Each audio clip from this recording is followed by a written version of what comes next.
Is Australia's commercial van market ready to go all electric?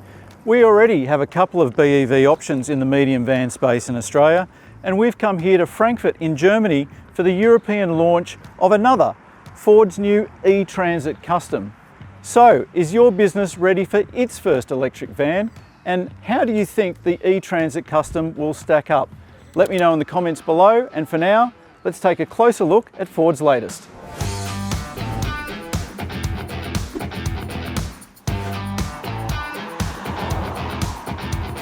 Based on the new second generation Transit Custom platform also heading our way, the e-Transit Custom is slated to reach Australia in late 2024, when it will square off against rivals including the Mercedes-Benz e-Vito, LDV e-Deliver 7 and the still to be released Peugeot e-Expert. Ford Australia has already announced pricing for the rest of the second generation Transit Custom range, but so far it's kept pricing for the e-Transit Custom under wraps.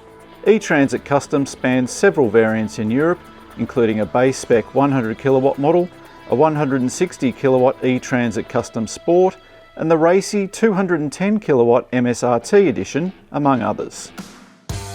The urge comes from a single rear-mounted electric motor driving the rear wheels. Now that go is fed to the ground via a single-speed automatic transmission, while its regenerative braking means driving the e-Transit Custom is largely a one-pedal affair. In fact, there is a one-pedal regenerative braking mode that really amps up the resistance, helping to extract an estimated range of up to 337 kilometres from the e-Transit Custom's 64 kilowatt-hour battery pack. As for recharging, Ford claims an extra 82 kilometres of range can be added in just 10 minutes via a 125 kilowatt DC fast charger. Similar to Ford Pro in Europe, Ford Australia is working with business owners to offer a range of charging solutions as part of an entire ecosystem of support for the electric van.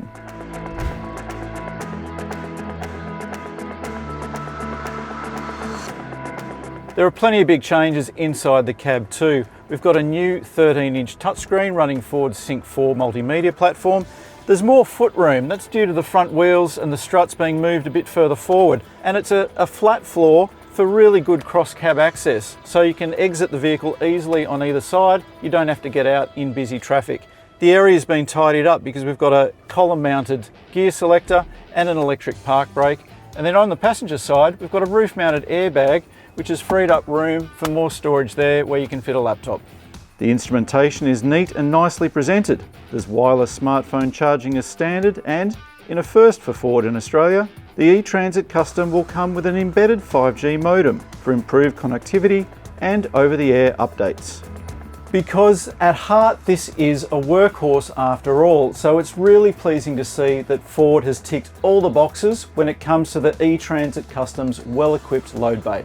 The load floor is lower than that of the outgoing Transit Custom, while the side door is now over 1 metre wide. And, despite its EV battery, the e-Transit Custom still offers healthy payload and towing limits, along with a load space volume of 6.8 cubic metres in long wheelbase standard roof models. But that's enough from back here. Let's jump behind the wheel and see how Ford's first medium all-electric van actually drives. For most of my life, commercial vehicles were clunky old affairs, with lacklustre performance and little in the way of refinement. Not so this new Ford e-Transit Custom. This is an altogether different beast. We're driving the e-Transit Custom Sport here because while this variant isn't earmarked for Australia, it is equipped with the 160 kilowatt motor we will be getting. Plant your foot and this thing just takes off. We've got 500 kilos in the back here, but even in normal drive mode, the acceleration is thoroughly spirited. There's a choice of 5 drive modes here and they are each quite different. Eco mode cuts output to 100 kilowatts, but in normal or sport this van gets up to a speed limited 130-ish kilometres an hour in short order. The ride is actually surprisingly compliant too. This is a commercial vehicle and I was expecting it to be bone hard and quite harsh, but it's really pretty comfortable. That's no doubt helped by the new independent rear suspension, which takes over from the old leaf spring live axle of the outgoing Transit Custom. Dynamically, it's a very impressive package. The steering is secure but responsive, and it's nicely composed in general. This is a very refined commercial vehicle, and without the drone of a diesel all day long, it's really a very comfortable office on wheels. Any initial gripes? Just one really. Selecting drive modes must be done via a button on the dash and then the touchscreen. A selector on the steering wheel would make life a bit easier. The Transit Custom has always been a solid driving proposition, but this e-Transit Custom is next level. If Ford Australia delivers on the extra support businesses will demand to make the switch to electric, there is a whole lot of appeal here for both operators and drivers. The electric transport transition is gaining pace, and Ford's new e-Transit Custom appears well positioned for those considering the switch.